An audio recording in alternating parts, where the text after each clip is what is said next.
Ngayong gabi sa Reporter's Notebook, Makikita talaga. mga eskwelahang condemn, anong aksyon ang ginagawa ng mga kinaukulan? Pina-evacuate na building na recently ito yung inaanay na parte ng isang classroom. Takot. Bakit?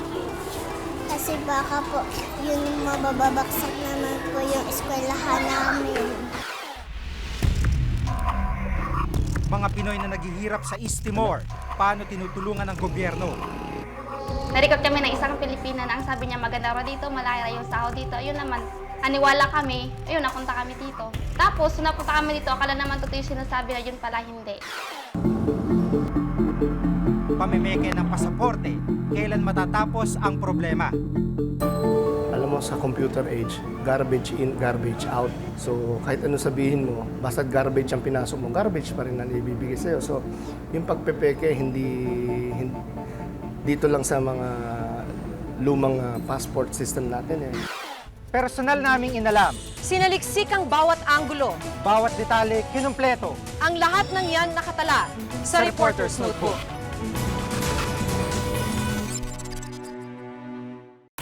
Sinasabing ang paaralan ng pangalawang tahanan ng mga bata. Pero paano kung ang ilan sa mga ito ay condemned na at mapanganib dahil sa kabulukan? May pag-asa pa ba itong masolusyonan?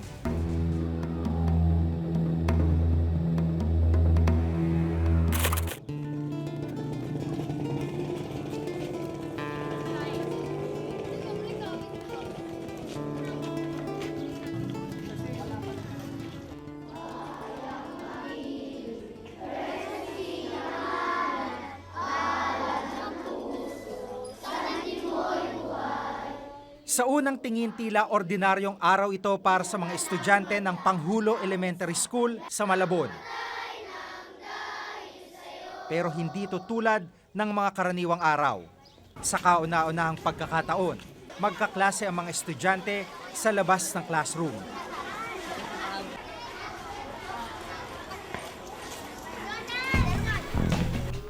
Sa inspection report ng City Engineer's Office, nalamang for condemnation na ang ilang gusali ng paaralan.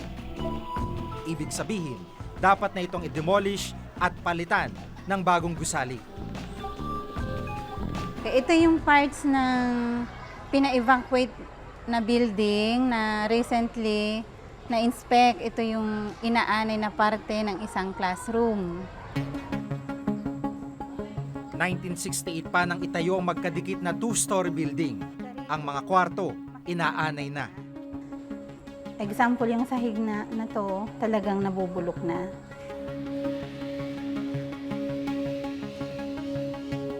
Bukod sa sirang kisame, marupok na rin ang sahig ng mga silid. Maaaring bumagsak yan, lalong-lalo na yung mga bata. This is a museum building. So, yung mga bata habang nanonood, delikado. Pero ang pinakamalaking pangamba ng mga guro, ang naglalakihang crack sa dingding at iba pang bahagi ng gusali. 4 na classroom na lang ang pinagsasaluhan ngayon ng mahigit 1,000 estudyante ng Panghulo Elementary School. Pati ang stage, hallway at iba pang lugar na pwedeng silungan, ginamit na bilang silid-aralan. Pag mayroong isang naglalakad lang na papasok, yung attention nila nakatutok dun sa naglalakad. So, imbes na sa teacher, magfo-focus ang attention ng bata, nababawasan talaga. Maglalabas tayo ng silya bukas dito. Ha? Yung mga silya sa kwarto, ilabas na lang natin. Pinagbilin sa inyo, magdala kayo ng sako at saka dyaryo para meron kayong upuan at hindi kayo malinis na dumihan. Bukod dito, apektado rin daw ang kalusugan ng mga bata, lalo na tuwing masama ang panahon. Tingnan natin yung stage. Yung stage, halimbawa, yung ulan na yan, kapag malakas, pasok talaga sa mga bata. Pero unti-unti namin talagang sosolusyonan yan.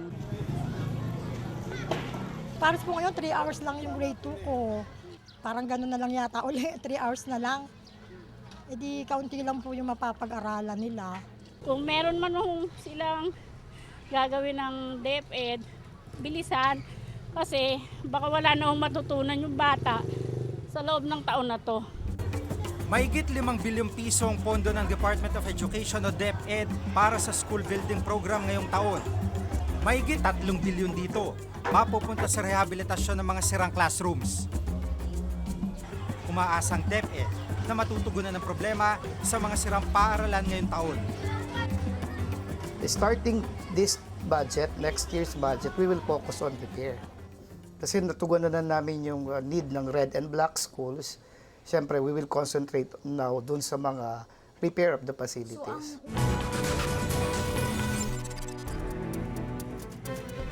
Andap-andap pong kalooban, baka mamaya may bigla na lang bumagsak. Pero no other choice po dahil hanggang pwede pang gamitin dahil nga sa kawalan ng kwartong paglalagyan ng mga bata, ginagamit po.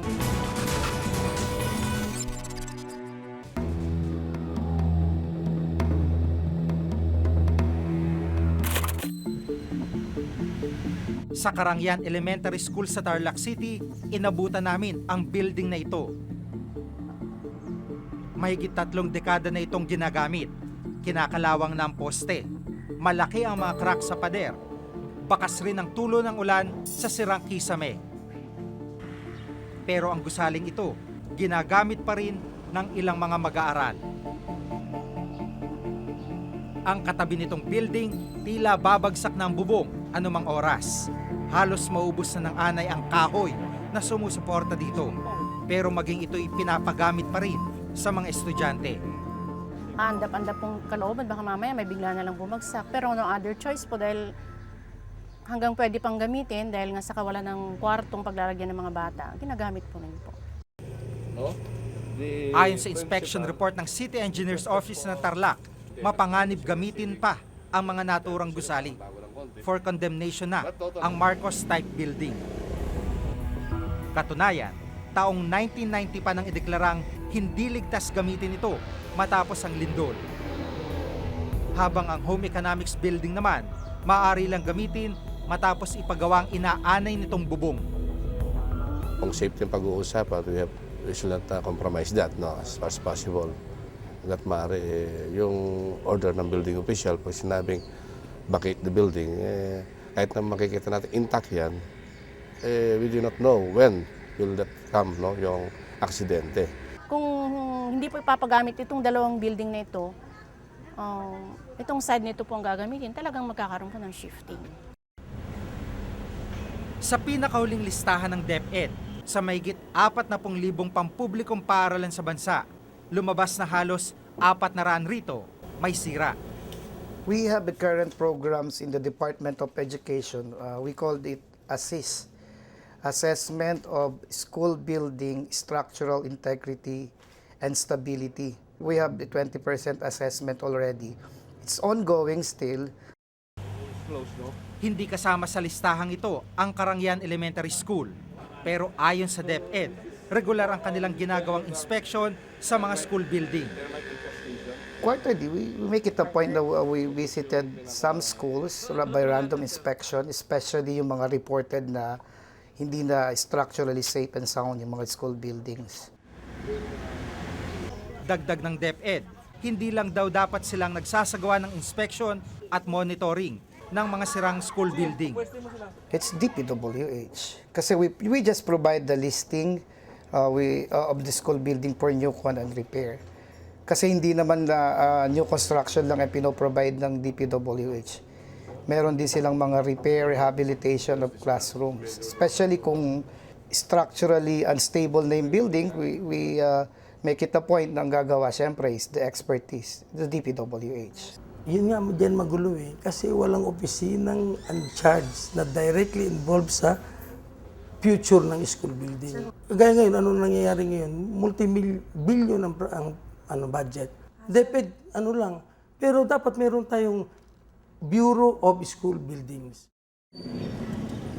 Muling nabigyang pansin ang isyu ng kaligtasan ng mga estudyante sa paaralan nang bumigay ang concrete gutter ng isang bahagi ng gusali ng Andres Bonifacio Integrated School sa Mandaluyong. Mahigit 1 linggo na ang nakakalipas. Pero wala na raw dapat ipangamba ngayon ang mga mag-aaral. We will not allow our students unless they will be, yung Department of Public Works will be giving us a certification na-skip na yung aming building. Ito naman yung nilagay niya. Sa kabila ng clearance na ibinigay ng DPWH para muling makapasok ang mga bata dito sa Andres Bonifacio Integrated School, dito sa Mandaluyong, nananatiling kabado ang mga bata, mga magulang at mga teacher sa posibleng mangyari anumang oras. Nakakatakot, siyempre mga bata may madaganan. Alaman yan walang pasabi yan kung kailan babagsak. Natakot. Bakit? Kasi baka po yun mababagsak naman po yung eskwelahan namin. Takot ka ba? Bakit? Ano po, baka masaktan ka. Hindi itong unang insidenteng nagtanim ng takot sa mga estudyante. 2 taon na nakakalipas, bumigay ang sahig ng isang classroom sa Jose Abad Santos High School o mas kilala ngayon bilang Pampanga High School. Halos 30 estudyante ang nasaktan ng mahulog dahil sa aksidente. Hanggang ngayon, hindi pa rin makalimutan ni Fatima ang pait na dulot ng insidente. Hindi ko po alam yung gagawin ko nun po. Kala po namin mamamatay na po kami dahil po ang lalim po ng tubig. Nang aming balikan ng paaralan na ipasemento na ang dating sahig na gawa sa kahoy. So ang ginawa ng DepEd, nagbigay nga siya ng pondo, nagdala siya ng pondo, 10 million under na sa heritage program nila. Tapos tinambakan na ito, tapos ginawang concrete na itong mga floors. Tapos inayos lahat. So para makasave yung, kasi maganda pa naman yung ibang mga kahoy dito, nilagay dyan sa ceiling, sa taas, kaya maganda. Sa ngayon, isang building na lang ang kailangang ipagawa. Maging ito ay nakatakda na ring isaayos. Pangalawang tahanan ng mga bata ang paaralan. Kaya dapat ay masusi itong pinapangalagaan dahil buhay at kaligtasan ng bawat mag-aaral ang nakataya. Ako si Jiggy Manikad at itong nakatala sa aking Reporter's Notebook. Punta kami sa dagat, mamamara ng isda. Maghahating gabi na. Ganitong eksena sa isang liblib na lugar sa Dili, ang kabisera ng East Timor. Ang ilan sa mga kababayan nating walang trabaho, naghahandang ng isda. Pagbalik namin mamaya, ang lalaki ng isda. Ganyang kalalaki. East Timor o Timor-Leste ang pinakabatang bansa sa buong mundo. Ilang Pilipino ang dito'y naghangad na magandang bukas, pero tila sila'y nabigo. Giginhawa pa kaya ang kanilang buhay sa bahaging ito ng mundo?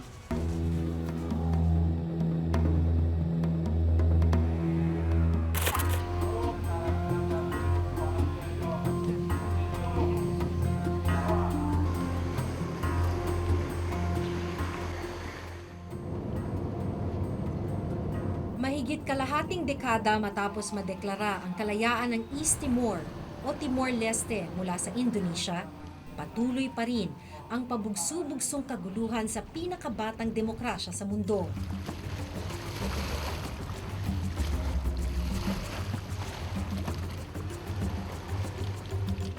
Nasa gitna ng kaguluhang ito ang ilang manggagawang Pilipino na may kanya-kanyang kwento.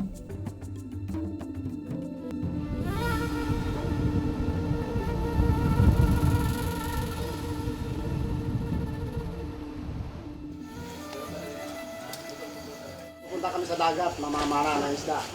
Maghahating gabi na, ganitong eksena sa isang liblib na lugar sa Dili, ang kabisera ng East Timor.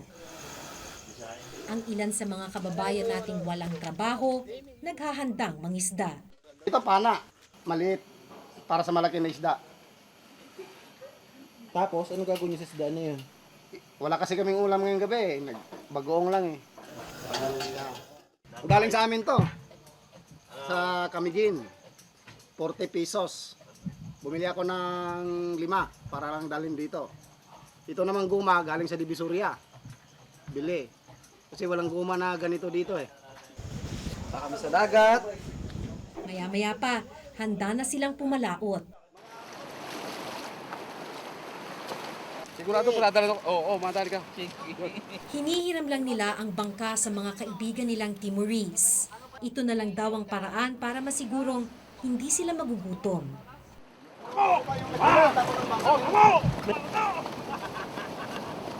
O bakit tumigil? Mabigat eh. Mabigat. Umulan kanina eh.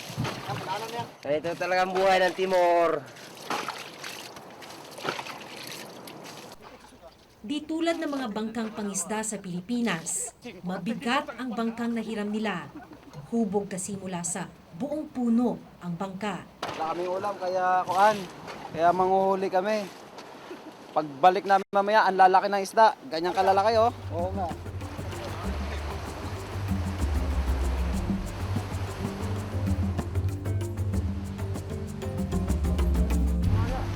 Pero saglit lang sila sa laot.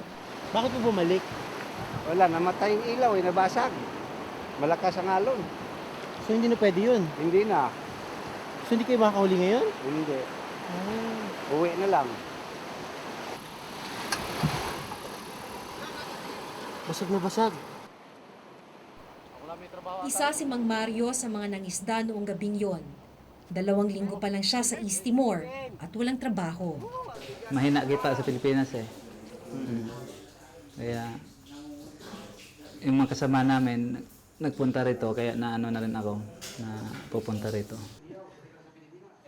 Sa pag-aakalang madaling makahanap ng trabaho dito, umabot daw sa higit 30,000 pesos ang inutang niya para lang makarating sa East Timor. Tipid na raw yun dahil sa backdoor sila dumaan. Kasama po talaga ang daanan? Oo, kasama. Wala ring working visa si Mang Mario. Tourist visa lang ang hawak niya. Ito na yung East Timor na visa. 10 raw sa mga kasamahan ni Mang Mario ang walang regular na trabaho ngayon. Pero tumanggi silang magpa-interview sa amin. Kung si Mario ay bukas matang nagbabakasakali sa East Timor. Si Rose, dating mamamahayag sa Pilipinas, naloko naman ng isang Pilipinong illegal recruiter at ngayon ay walang trabaho sa East Timor. Umabot sa 40,000 pesos ang nagastos niya para makapunta rito. Maganda daw rito, pwede mong work sa UN, madali lang maka-work ito sa Dili. So sabi ko, anong requirement? Sabi niya, kontrata raw. So sabi ko, magkano? Sabi yung mga 1.7 or 1.8, basta 1,000 plus. So nagbayad ako, ginawa niya kami ng kontrata. Madami kami actually, mga 6. Dito sa maliit na kwartong ito siya nakatira ngayon. Hindi raw alam ng pamilya niya ang nangyayari sa kanya rito. Bakit niya po hindi sinasabi? Eh syempre, semplang yun, no? Parang, ano ba, nagpunta naman sa abroad, tapos ganun ang nangyari. Bukod sa tulong ng mga kasama niya sa simbahan, pananampalataya na lang daw ang tanging pinanghahawakan niya sa pakikipagsapalaran sa bansang ito. Tulad ni Rose, biktima rin si Jeruve ng Pilipinong illegal recruiter. Narecord kami ng isang Pilipina na ang sabi niya maganda raw dito, malaki raw yung sahod dito. Ayun naman, aniwala kami, ayun, napunta kami dito. Tapos, napunta kami dito, akala naman totoo yung sinasabi na yun pala hindi. Pinasok niya kami sa, yung parang bar and restaurant. Mabuti na lang daw at nakatakas siya at ngayon ay may maayos ng trabaho. Okay. Bukod sa pagiging assistant sa isang logistics company, nagbebenta rin siya ng sapatos para may maipadala sa pamilya.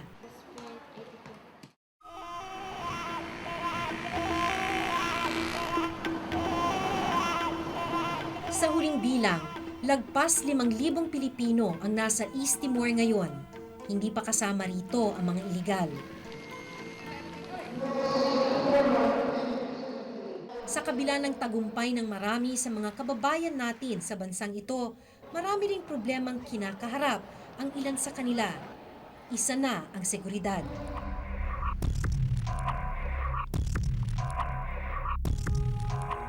Yung pinakamahirap kong na-experience dito during the crisis, yung naggera-gera dito nung nagbarilan ang mga pulis versus militar. Maraming namatay ng mga pulis, tsaka yung mga tao dito takot na takot. Ang mga bahay sinusunog.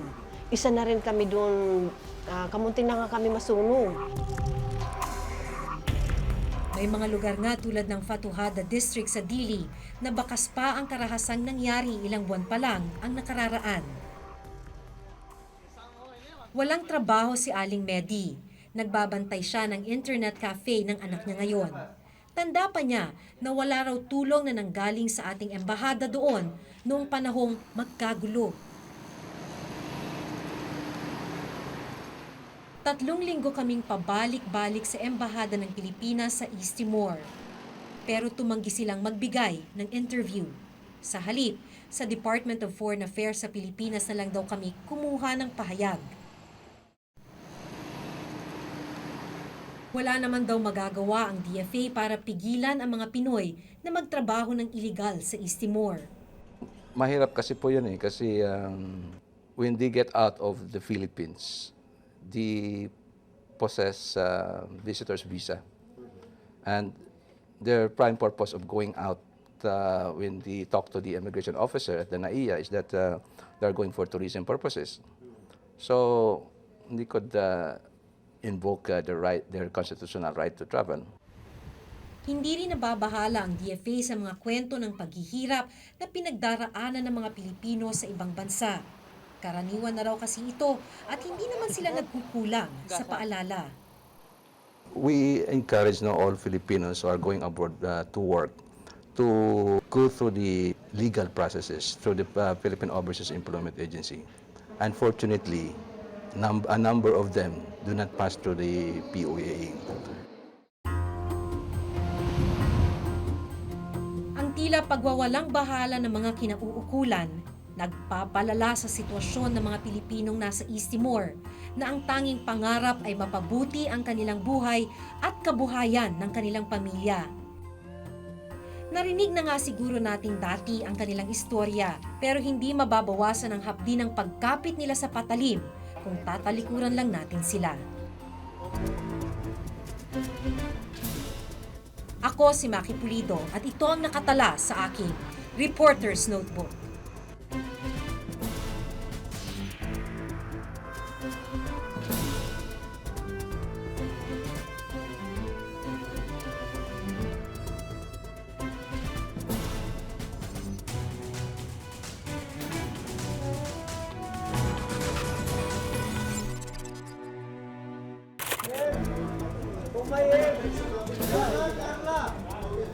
Alam mo, sa computer age, garbage in, garbage out. So, kahit ano sabihin mo, basta garbage ang pinasok mo, garbage pa rin ang ibibigay sa'yo. So, yung pagpepeke, hindi dito lang sa mga lumang passport system lang. Tiket sa maraming bagay kung ituring ang dokumentong ito. Kaya libo-libo ang nag-a-apply para makakuha ng pasaporte araw-araw. Pero tulad ng problema ng ilan pang ahensya ng gobyerno, laganap din ang pamimeke ng pasaporte. Sa report ni Connie Season, siya sa atin kung matitigil pa ang problemang ito.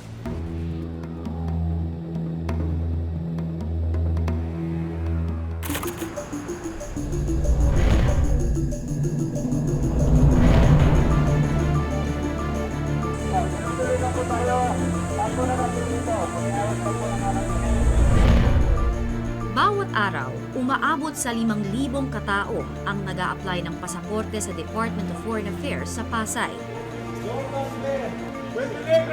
Pero tulad ng ibang problema ng pamimeke, buhay na buhay din ang mga nagsasamantala para kumita sa pamamagitan ng panluloko at pamimeke ng mga pasaporte. Dito sa Recto sa Maynila, kilalang pugad ng maraming napepeking dokumento, nagagawa na rin ng paraan para madoktor ang pasaporte.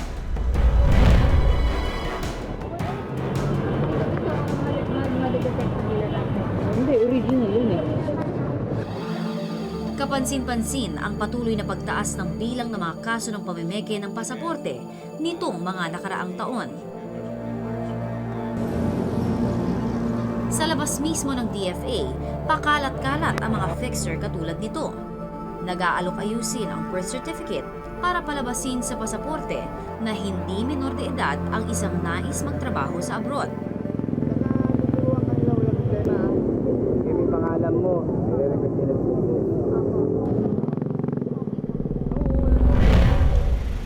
Sa dumaraming bilang ng mga namimeke ng pasaporte, hindi katakatakang marami rin ang nakalulusot at nakapaglabas-masok ng bansa gamit ang peking pasaporte. Isa sa mga nakinabang sa iligal na prosesong ito, si Priscilla. 2 beses na siyang nakaalis patungong Japan bilang entertainer, gamit daw ang passport ng ibang tao. Hindi ko sinabing pinagsisisihan ko. Naawa ko doon sa tao na ginamit ko yung pangalan niya. Pero pagsisisihan, wala. Kasi wala naman nangyaring pangit sa akin sa Japan. Siguro nabuntis. Kung si Priscilla ay nakinabang, si Lani naman ay nawalan.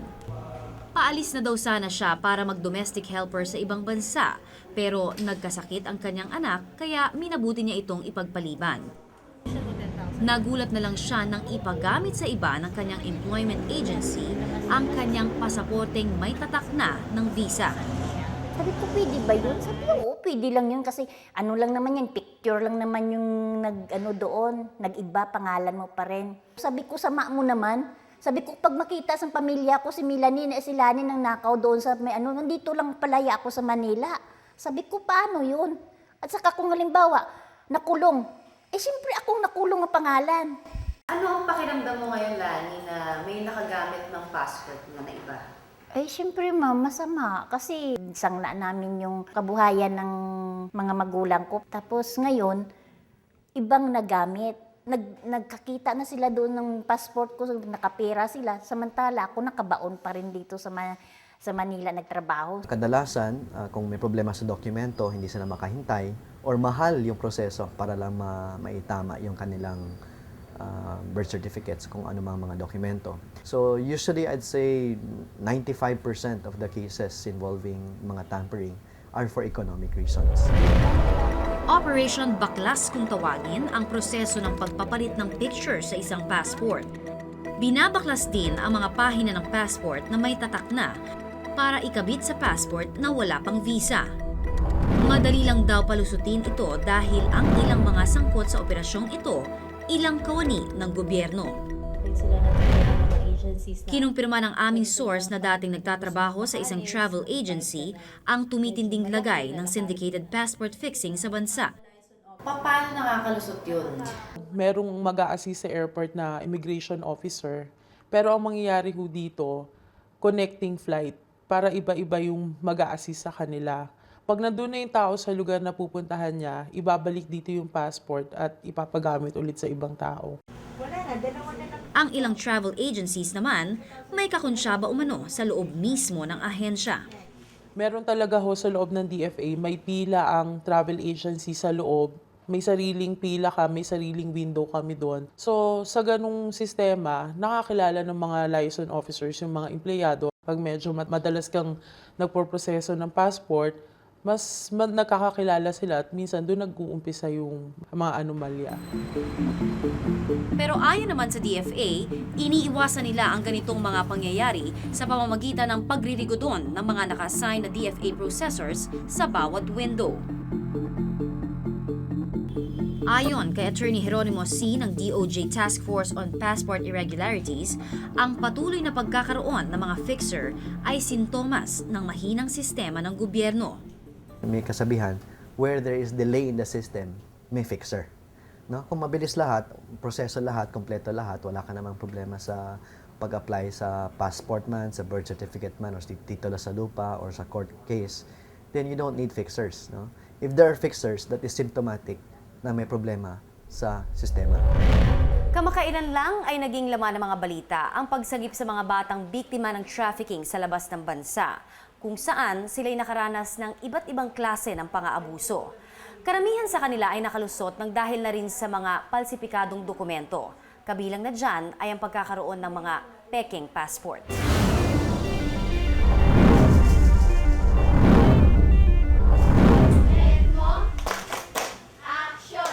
Nagsimula ang operasyon ng Visayan Forum, 17 taon na ang nakalilipas. Mahigit 18,000 batang biktima ng trafficking ang kanilang nasagip. Karamihan sa kanila, dinaya ang edad at pagkakakilanlan sa kanilang mga pasaporte. Dahil wala din silang mga basic na mga documents katulad ng birth certificate, mga IDs, nagre-record sila doon sa ibang paraan para matupad lang ang kanilang mga pangarap na makalabas ng bansa. Ang naging problema din kung minsan is yung talagang malaliman na pag-monitor ng mga papeles na sinasubmit mismo doon sa ating mga otoridad. Kaya marami ding nakakalusot. Sinasabing ang sagot sa problema ng passport fixing ang pagpapatupad ng machine-readable passports o electronic passport sa bansa. Ang electronic passport o e-passport ang pinakamakabagong inilabas na pasaporte ngayon sa buong mundo. That's like a credit card. Nandun yung details imprinted na. Yung security features will be higher. Also, kung e-passport ka na, yung data page na tinatawag, may tinatawag na holograms noon, may mga security features, no? Pero ayon sa Philippine Travel Agencies Association, para epektibong maipatupad ang e-passport, kailangang ding bantayan ang ugat ng pamimeke, ang pagpeke ng impormasyon sa mga dokumento. Alam mo, sa computer age, garbage in, garbage out. So, kahit ano sabihin mo, basta garbage ang pinasok mo, garbage pa rin ang ibibigay sa'yo. So, yung pagpepeke, dito lang sa mga lumang passport system natin. Katumbas daw ng pagdami ng kaso ng passport tampering sa bansa, ang unti-unting pagbaba ng integridad ng pasaporte ng Pilipinas. That is the face of our country. So, whenever they have doubts about that passport, it is our country is at stake. Isang lumang problema na ang mga pamimeke ng iba't ibang dokumento sa atin. Nakalulungkot na sa bilis ng paglipas ng panahon, buhay pa rin ang mga kalakarang gaya nito. Tila hindi pa rin nakitaan ng malinaw na solusyon o sadyang mabagal lang ang pagpapatupad ng mga pagbabago. Ako si Connie Sison at ito ang nakatala sa aking Reporter's Notebook.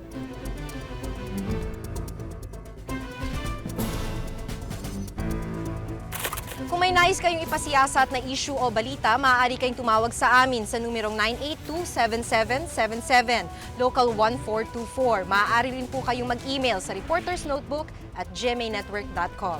Para sa malalimang pagtingin sa mga isyu at balita, samahan niyo kaming muli sa susunod na Martes. Ako si Jigo Manikad. Ako si Maki Pulido at ito ang Reporter's Notebook.